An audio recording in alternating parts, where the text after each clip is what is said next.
आपने ये सवाल जरूर सुना होगा, क्या पढ़ाई ही असली एजुकेशन है? और अगर हाँ, तो फिर डिग्रीधारी बेरोजगार क्यों घूम रहे हैं? आज के इस वीडियो में हम बात करेंगे एजुकेशन की असली परिभाषा क्या है, हमारा एजुकेशन सिस्टम कहाँ चूक रहा है और इसका हल क्या हो सकता है। स्वागत है दोस्तों एक्स्ट्रा एंगल चैनल में, जहां हम हर मुद्दे को देखते हैं एक एक्स्ट्रा नजरिए से। तो एजुकेशन यानी कि शिक्षण, लेकिन आखिर एजुकेटेड इंसान किसे कहें? क्या सिर्फ वही जो पढ़ लिख सकता है? क्या सिर्फ वही जो डिग्री लेकर निकला है? क्या वही जो अंग्रेजी में अच्छे से बात कर लेता है? ज्यादातर लोग यही मानते हैं कि अगर आप पढ़ सकते हैं, लिख सकते हैं, समझ सकते हैं, तो आप एजुकेटेड हैं। लेकिन क्या यही डेफिनेशन आज की दुनिया में काफी है? मान लीजिए एक लड़का 12वीं के बाद 4 साल मैकेनिकल इंजीनियरिंग की पढ़ाई करता है और दूसरा 12वीं के बाद सीधे 4 साल तक किसी गैरेज में गाड़ियां रिपेयर करता है। अब सोचिए 4 साल बाद कौन गाड़ी को बेहतर समझता होगा, डिग्रीधारी इंजीनियर या एक एक्सपीरियंस्ड मैकेनिक?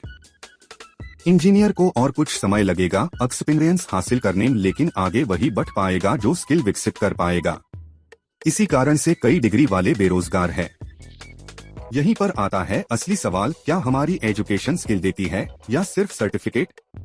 हमारे एजुकेशन सिस्टम की सबसे बड़ी कमी यह है कि यह थ्योरी पर फोकस करता है, न कि प्रैक्टिकल स्किल पर। स्टूडेंट्स रट्टा मार के पास हो जाते हैं, लेकिन जब मार्केट में असली काम की बात आती है तो वो वहाँ टिक नहीं पाते।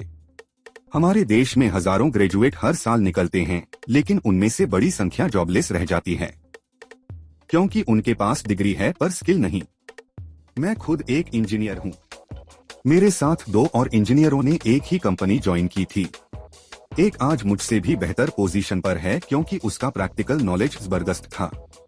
दूसरे को कंपनी ने निकाल दिया क्योंकि वह सिर्फ डिग्री के दम पर आया था, नॉलेज नहीं था।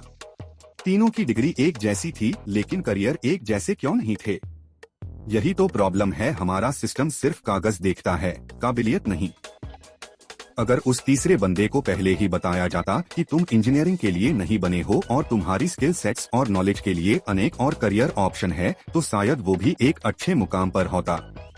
अगर कोई क्रिकेटर है जिसने स्पोर्ट्स में एक्सपर्टीज ली है, क्या वो एजुकेटेड नहीं है? अगर कोई सिंगर है या पेंटर है, क्या वो एजुकेटेड नहीं कहलाएगा? हमें अपनी सोच बदलनी होगी। हम एजुकेशन को सिर्फ मैथ्स, साइंस या इंग्लिश तक क्यों सीमित करते हैं? क्यों न हम bachelor of sports, bachelor of arts skills या बैचलर ऑफ एंटरप्रेन्योरशिप जैसे कोर्सेज भी शुरू करें, ताकि हर बच्चा अपनी ताकत पहचान सके और उसी रास्ते पर चले। तो आखिर हल क्या है? पहला, हमें एजुकेशन को प्रैक्टिकल स्किल्स बेस्ड बनाना होगा। दूसरा, बच्चों का मूल्यांकन मार्क्स से नहीं, काबिलियत और इंटरेस्ट के आधार पर करना होगा। तीसरा, पेरेंट्स को यह समझना होगा कि हर बच्चा इंजीनियर या डॉक्टर नहीं बन सकता और बनना भी नहीं चाहिए। हर बच्चा अलग होता है, उसकी क्षमता अलग होती है। हमें एजुकेशन को एक मल्टी डायमेंशनल सिस्टम बनाना होगा, जहां नॉलेज, स्किल और इंटरेस्ट तीनों की वैल्यू हो। अगर आप पेरेंट्स हैं, तो आज से ही बच्चों की तुलना बंद करिए। अगर आप खुद स्टूडेंट हैं, तो खुद से पूछिए, मैं किस चीज में अच्छा हूँ? किस फील्ड में मैं बेस्ट बन सकता हूँ? एजुकेशन का मतलब सिर्फ डिग्री नहीं है।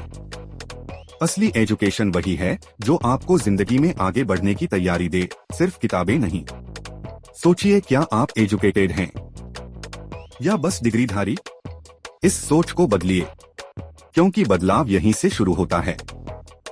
अगर ये वीडियो आपको सोचने पर मजबूर करता है, तो इसे लाइक कीजिए, शेयर कीजिए और सब्सक्राइब करना मत भूलिए एक्स्ट्रा एंगल चैनल को। कमेंट में बताइए आपको क्या लगता है, एजुकेशन की सही डेफिनेशन क्या होनी चाहिए। धन्यवाद।